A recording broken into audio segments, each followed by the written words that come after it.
First, I draw the pattern in paper and then I trace it on EVA foam. For this project, I am using 5mm foam.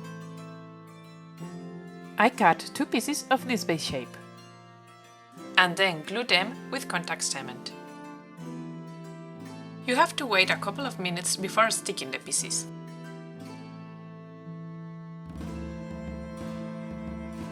Now I heat this base to shape it.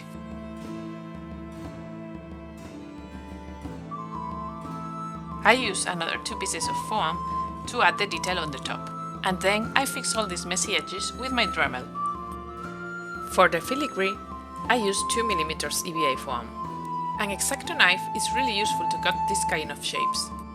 I glue them and sand the edges again. I love to add some battle damage to my armors. I also use my Dremel to make some textures on the foam. Once it's finished, I seal the pores of the EVA foam with some heat. And now it's time to seal it and add some more texture with wood glue.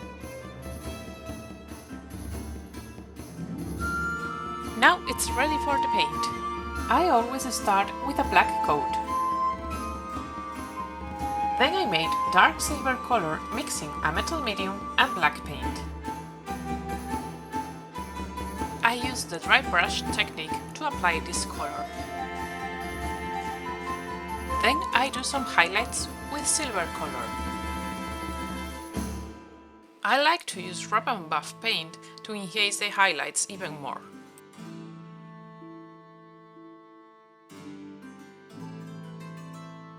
Time for the weathering. This is my favorite part. This corrosion texture is great to add rusty details. I use bitumen to make the edges darker.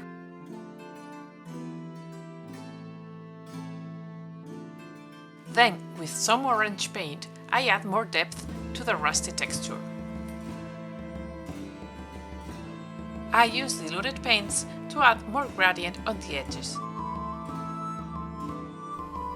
And a bit of green to make it look more dirty. Time for the final details. I will cut a trim of fake fur to finish my pauldrons. I stick it with hot glue. I use a brown greasy paint to make the hair look a bit more dirty.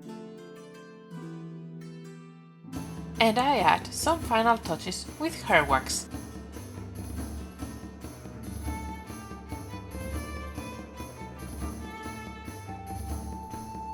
And it's finally done! I really hope this tutorial is useful for your future projects.